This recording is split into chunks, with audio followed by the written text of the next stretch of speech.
Assalamualaikum. Bersua kita sekali lagi bersama saya Cikgu Linda dalam kelas matematik. Baiklah, hari ini kita nak belajar tajuk yang terakhir dalam matematik KSSR tahun 6, iaitu tajuk kebolehjadian.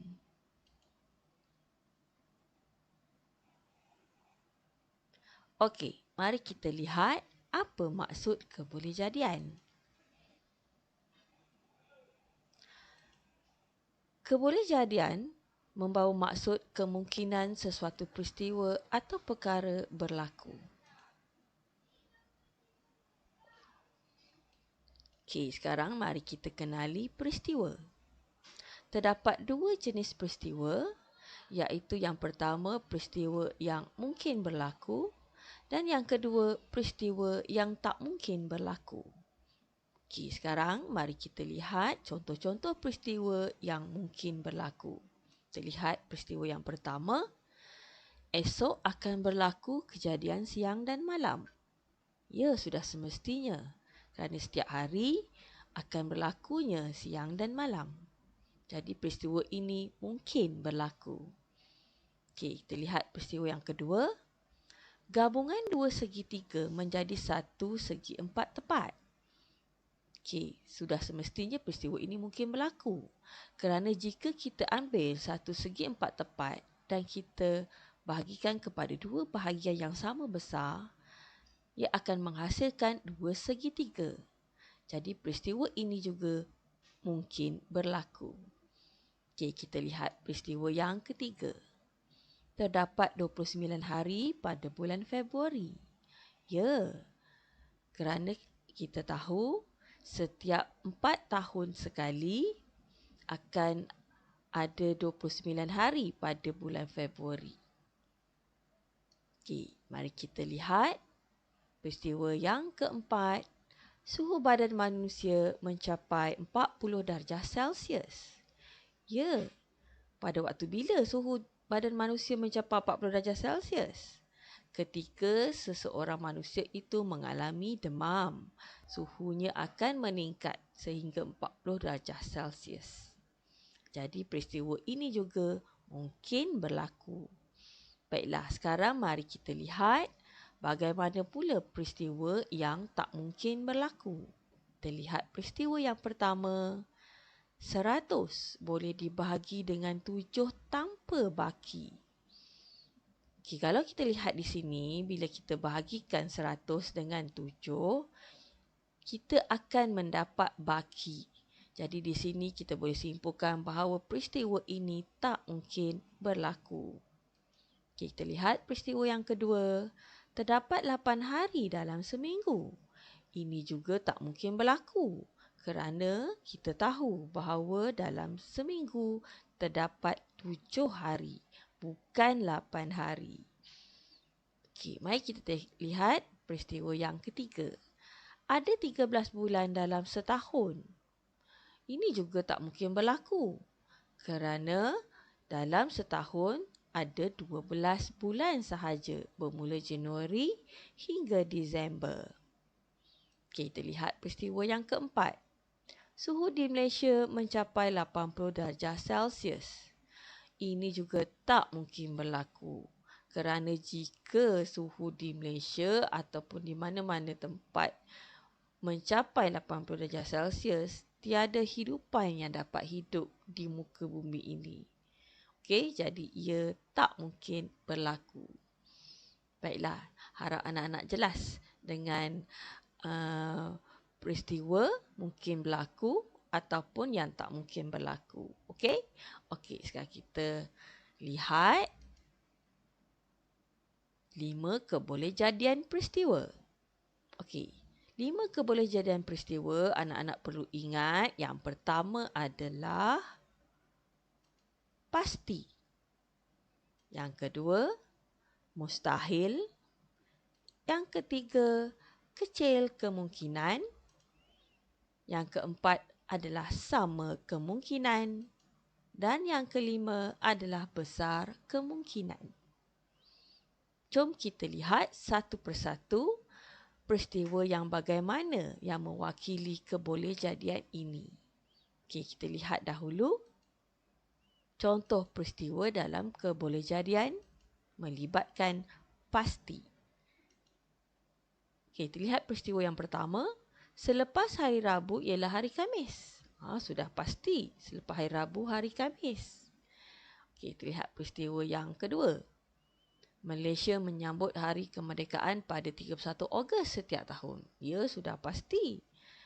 Kerana Malaysia tidak akan menyambut hari kemerdekaan selain daripada tarikh 31 Ogos. Okey, kita lihat peristiwa yang ketiga. Saya akan semakin tua. Sudah tentu kerana semua orang ataupun semua manusia akan semakin tua. Tidak ada seorang pun yang akan semakin muda. Okey? Jadi ini adalah contoh-contoh peristiwa dalam kebolehjadian melibatkan pasti. Okey, sekarang kita lihat pula contoh peristiwa dalam kebolehjadian yang melibatkan mustahil. Okey, kita lihat contoh peristiwa yang pertama. Afif mendapat nombor 7 daripada balingan buah dadu. Kenapa mustahil? Kerana kita tahu buah dadu hanya ada 1 hingga 6 sahaja. Jadi tak mungkin dapat nombor 7 dalam balingan buah dadu. Nombor-nombor yang berkemungkinan untuk Afif dapat adalah 1, 2, 3, 4, 5 atau 6. Tak mungkin sesekali nombor selain daripada nombor itu. Okey? Okey, kita lihat peristiwa yang kedua. Satu hari ada 25 jam. Ini juga adalah mustahil. Kerana kita tahu bahawa satu hari ada 24 jam. Bukan 25 jam. Dan lihat peristiwa yang ketiga. Matahari tidak terbenam. Ini tidak mungkin berlaku. Dan kita boleh katakan dia sebagai mustahil. Kerana setiap hari matahari akan terbit dan akan terbenam. So ini adalah contoh-contoh peristiwa yang melibatkan kebolehjadian mustahil. Okey? Okey, jom kita lihat contoh peristiwa dalam kebolehjadian yang melibatkan kecil kemungkinan. Okey, tsunami berlaku di Malaysia. Okey, kenapa kecil kemungkinan? Kerana tsunami boleh berlaku di Malaysia dan juga pernah berlaku di Malaysia satu ketika dulu. Tsunami tak selalu berlaku di Malaysia tapi pernah berlaku. Okey? Jadi kita boleh katakan peristiwa ini sebagai kecil kemungkinan. Okey, kita lihat peristiwa yang seterusnya. Amalan pemakanan yang sihat akan menambah jisim badan. Okey, kenapa kecil kemungkinan? Kerana ada juga di antara individu yang mengamalkan amalan pemakanan yang sihat akan menambah jisim badan. Tak semestinya dia mengamalkan pemakanan yang sihat, maknanya tidak akan menambah jisim badan. Jadi peristiwa ini kita boleh kategorikan sebagai kecil kemungkinan. Kita lihat peristiwa yang ketiga. Saya pasti akan mendapat nombor 1 dalam balingan dadu ini. Okey, kenapa kecil kemungkinan? Kerana pada nombor dadu terdapat nombor 1, 2, 3, 4, 5 dan 6. Setiap satu nombor ada 1 sahaja. Jadi, kemungkinan untuk mendapat nombor 1 adalah sangat kecil. Jadi kita boleh kategorikan peristiwa ini sebagai kecil kemungkinan. Okey, mari kita lihat contoh peristiwa dalam kebolehjadian sama kemungkinan. Kita lihat peristiwa yang pertama. Saya akan mendapat nombor genap dalam balingan dadu. Okey, kenapa sama kemungkinan? Kerana pada buah dadu Kita tahu dia ada nombor 1 hingga 6. Dan antara 1 hingga 6, terdapat 3 nombor genap dan 3 nombor ganjil. Sama bilangan dia, nombor genap dan nombor ganjil. Oleh kerana bilangannya sama, maknanya 3 nombor genap, 3 nombor ganjil, maka peristiwa ini kita boleh kategorikan sebagai sama kemungkinan. Okey, kita lihat peristiwa yang kedua. Saya akan mendapat kepala dalam lambungan duit shilling. Okey, kenapa peristiwa ini juga sama kemungkinan? Kerana pada duit shilling terdapat 1 kepala dan 1 bunga. Jadi kemungkinan untuk mendapat kepala ataupun bunga adalah sama. Kerana bilangannya adalah sama. 1, 1. Okey? Okey, kita lihat peristiwa yang ketiga. Ibu akan melahirkan bayi perempuan. Okey, kenapa peristiwa ini sama kemungkinan? Kerana setiap ibu akan melahirkan sama ada bayi perempuan ataupun lelaki. Jadi peristiwa ini juga kita boleh kategorikan sebagai sama kemungkinan. Okey, sekarang mari kita lihat contoh peristiwa dalam kebolehjadian melibatkan besar kemungkinan. Okey, mari kita lihat peristiwa yang pertama. Hujan akan turun apabila kedengaran bunyi guruh. Okey, sudah tentunya kebiasaannya apabila guruh berbunyi, hujan berkemungkinan akan turun. Berkemungkinan besar akan turun. Okey, jadi peristiwa ini kita boleh kategorikan sebagai besar kemungkinan. Kita lihat peristiwa yang kedua. Paras air sungai meningkat menjelang musim tengkujuh. Okey, peristiwa ini juga besar kemungkinan akan berlaku. Kerana kita tahu apabila musim tengkujuh ni adalah musim hujan. Jadi apabila hari hujan, paras air sungai akan meningkat. Okey, akan meningkat. Jadi kita boleh katakan bahawa peristiwa ini adalah besar kemungkinan. Kita lihat peristiwa yang ketiga.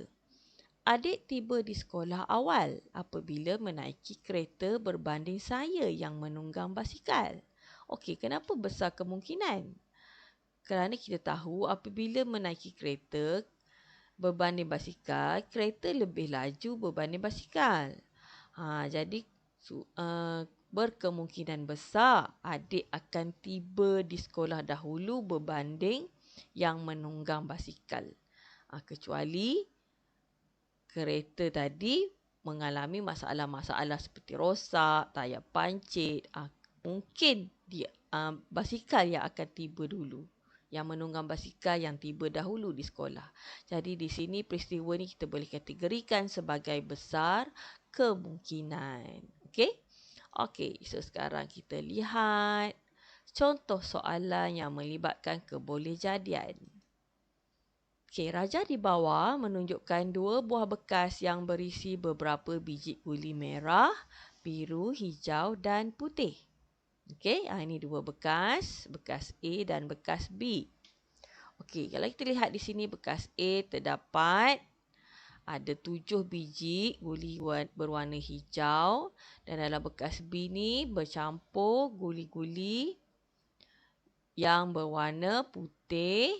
Kalau kita lihat di sini putih ada 7 biji sama dengan hijau 7 biji, merah ada 2 biji, biru ada 3 biji. So sekarang kita lihat soalan yang pertama. Apakah kebolehjadian guli merah diambil dari bekas B?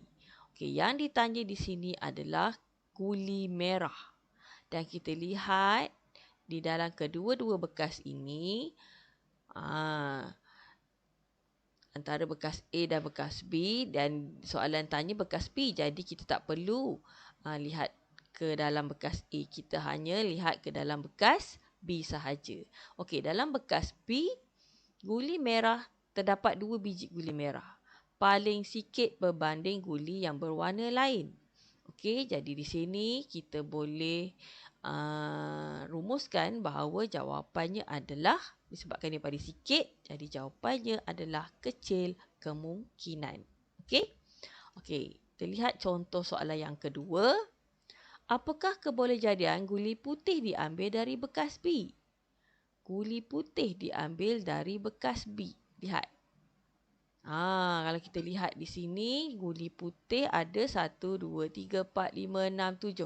Ada 7 biji guli putih berbanding guli lain yang sedikit daripada itu. Okey? Jadi kita tahu guli putih paling banyak dalam bekas B. Jadi kat sini jawapannya adalah besar kemungkinan. Okey, kita lihat contoh soalan yang ketiga. Apakah kebolehjadian guli hijau diambil dari bekas A? Okey, kalau kita lihat dari bekas A hanya terdapat guli berwarna hijau, tiada guli berwarna lain. Jadi kebolehjadian untuk kita ambil guli yang berwarna hijau adalah pasti. Okey? Okey. Kita lihat contoh soalan yang keempat. Apakah kebolehjadian guli hijau diambil dari bekas B? Dia tanya sekarang dari bekas B, guli berwarna hijau. Ada ke tidak guli berwarna hijau? Tiada, bukan? Jadi, kebolehjadian untuk kita ambil guli berwarna hijau dari bekas B adalah mustahil. Okey, kita lihat contoh soalan yang kelima. Jika semua guli putih dari bekas B dimasukkan ke dalam bekas A, apakah kebolehjadian guli hijau diambil dari bekas A?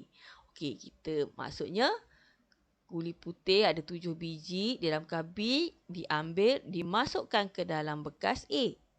Sekarang, dalam bekas A ada 7 biji guli putih dan ada 7 biji guli berwarna hijau. Maknanya bilangan guli putih dan guli hijau adalah sama. Jadi, jawapannya akan jadi sama kemungkinan. Okey? Okey, so setakat ini sahaja penerangan dari saya tentang tajuk kebolehjadian ini dan cikgu harap kamu semua faham dan jelas. Okey? So, terima kasih semua kerana mengikuti pengajaran saya. Jangan lupa like dan subscribe channel Cikgu Linda. Okey? Okey, itu sahaja. Terima kasih. Assalamualaikum.